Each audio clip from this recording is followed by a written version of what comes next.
પાણીમાં ફક્ત એક ઢાંકણું ઉમેરી દો, આખું વરસ વટાણા રહેશે લીલાછમ. જો તમે પણ વટાણા સ્ટોર કરો ત્યારે પીળા પડી જાય છે, જલ્દી ખરાબ થઈ જાય છે, એકબીજા સાથે ચોંટી જાય છે, તો આજનો આ વિડીયો પૂરો જોઈ લેજો. આજના વિડીયોમાં હું તમારી સાથે બધી ટિપ્સ અને ટ્રિક્સ શેર કરીશ, જેનાથી તમારા વટાણા આખું વરસ એકદમ લીલાછમ રહેશે. તો આજે હું તમારી સાથે વટાણાને આખું વરસ સ્ટોર કરવાની એક સરળ રીત શેર કરવાની છું. તો જો અહીંયા મેં 1 કિલો જેટલા વટાણા લઈ લીધા છે. સૌથી પહેલાં તો આપણે જે વટાણા લેતા હોઈએ ને એ વટાણા થોડા કૂણા અને એકદમ જે લીલાછમ હોય એ વટાણા આપણે લેવાના. જે વટાણા તમને થોડા ઘણા પણ ખરાબ લાગે એને પહેલાંથી જ બહાર કાઢી દેવાના. અને બીજી વસ્તુ કે જ્યારે આપણે વટાણાના દાણા કાઢીએ ને ત્યારે જે ઝીણા દાણા હોય એને આપણે અલગ કરી લેવાના છે. અને અહીંયા આપણે ખાલી મોટા દાણાનો જ ઉપયોગ કરવાનો છે, કારણ કે જે ઝીણા દાણા હોય છે એ જલ્દી ખરાબ થઈ જાય છે, જેના કારણે જે બીજા દાણા હોય મોટા એ પણ એની સાથે ખરાબ થઈ જાય છે. તો જો તમે આ વાતનું ધ્યાન રાખશો તો વટાણા તમારા લાંબો સમય સુધી સારા રહેશે અને ખરાબ નહીં થાય. તો આ રીતના આપણે પહેલાં તો બધા જ જે દાણા છે એને કાઢી લઈએ. જેટલા પ્રમાણમાં તમારે વટાણાને સ્ટોર કરવા હોય એટલા તમે અહીંયા વટાણા લઈ શકો છો. મેં અત્યારે 1 કિલો વટાણા લીધા છે. અત્યારે વટાણાની સિઝન ચાલી રહી છે તો બજારમાં ખૂબ જ સસ્તા વટાણા મળે છે. તો જો તમે અત્યારે આને સ્ટોર કરીને રાખી દેશો તો ઉનાળામાં જો તમારે કોઈ પણ વટાણાની વાનગી બનાવવી હોય તો તમે આસાનીથી બનાવી શકો છો. 1 વર્ષ સુધી આ બિલકુલ પણ ખરાબ નથી થતા. તો અહીંયા મેં બધા જ વટાણા છે એને ફોલી લીધા છે. તો ત્યારબાદ શું કરવાનું છે કે આપણે ગેસ ઉપર એક તપેલી મૂકી દઈએ અને ત્યારબાદ હવે આપણે એની અંદર ઉમેરી દેવાનું છે પાણી. તો વટાણા જેટલા હોય તમારા એ પ્રમાણે તમે પાણી ઉમેરી શકો છો. મેં અત્યારે 3 ગ્લાસ જેટલું પાણી લીધું છે. ત્યારબાદ આપણે ગેસને ચાલુ કરી દઈએ અને હવે આપણે એની અંદર 2 થી 3 વસ્તુઓ ઉમેરવાની છે. તો જુઓ, સૌથી પહેલાં તો આપણે એની અંદર 1 ચમચી જેટલું મીઠું ઉમેરી દઈશું. તો જે મીઠું છે એ વટાણાને પ્રિઝર્વ કરવાનું કામ કરે છે. અને ત્યારબાદ એની અંદર આપણે ઉમેરવાની છે ખાંડ. તો અહીંયા 2 ચમચી જેટલી આપણે ખાંડ લઈશું. વટાણા વધારે હોય તો ખાંડ તમારે થોડી વધારે લેવાની. ત્યારબાદ હવે આપણે એની અંદર ઉમેરી દેવાનું છે વિનેગર, જે આપણે ચાઇનીઝ જમવામાં ઉમેરતા હોઈએ છીએ. તો ફક્ત અહીંયા તમારે 1 ઢાંકણ વિનેગરનો ઉપયોગ કરવાનો છે. તમે વિનેગર ઉમેરશો એટલે વટાણા છે એ બિલકુલ ખરાબ નહીં થાય અને એકદમ લીલા રહેશે. તો અહીંયા જ્યાં સુધી આપણું પાણી ગરમ થાય છે ત્યાં સુધી આપણે એક મોટું વાસણ લઈ લઈએ અને એની અંદર આપણે ઉમેરી દઈએ બરફના ક્યુબ્સ. જો તમારી પાસે બરફ ના હોય તો એકદમ જે ફ્રીજનું ઠંડુ પાણી હોય એ તમારે લઈ લેવાનું.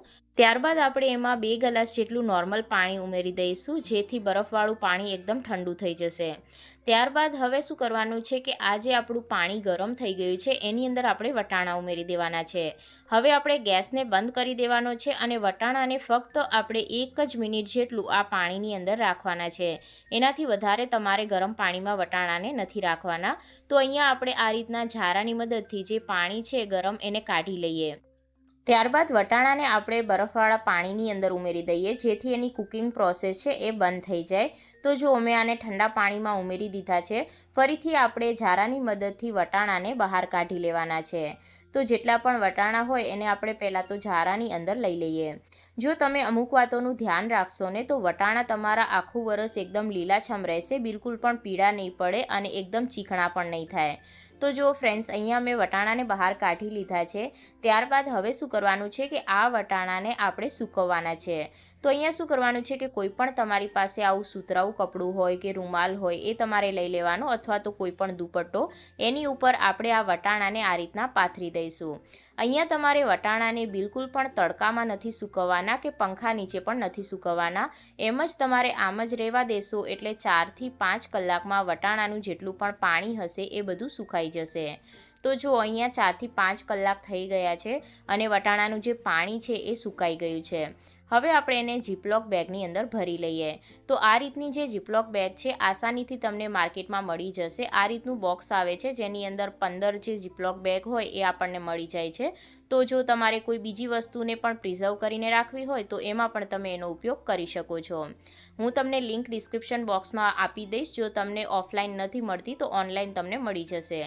હવે આપણે શું કરવાનું છે કે આ બેગની અંદર જે વટાણા છે એને ભરી લઈએ. એક વાતનું તમારે ધ્યાન રાખવાનું કે વટાણાની અંદર બિલકુલ પણ પાણીનું પ્રમાણ ના હોવું જોઈએ. એકદમ કોરા થઈ જાય ત્યારબાદ જ આપણે એને બેગમાં ભરવાના છે. નહીતર શું થશે કે વટાણા છે એકબીજા સાથે ચોંટશે અને ચિક્કાસવાળા થઈ જશે. તો એકદમ ડ્રાય થઈ જાય ત્યારબાદ તમારે આવી ઝીપલોક બેગની અંદર એને ભરી લેવાના. અહીંયા હું નાની જીપલોક બેગનો યુઝ કરી રહી છું, જેથી જ્યારે પણ આપણને વટાણાની જરૂર હોય તો આપણે આસાનીથી કાઢી શકાય. તમે નાની અથવા મોટી કોઈ પણ લઈ શકો છો. તો જો આ રીતના મેં અહીંયા જીપલોક બેગની અંદર ભરી લીધા છે. ત્યારબાદ શું કરવાનું છે કે આ રીતના આપણે પ્રેસ કરી અને એની અંદર બિલકુલ પણ હવા ના રહે એ રીતના આપણે એને બંધ કરવાની છે. તો તમે આ રીતના વારીને પણ એને રાખી શકો છો, અથવા તો તમે આ રીતના ફેલાવીને પણ રાખી શકો છો.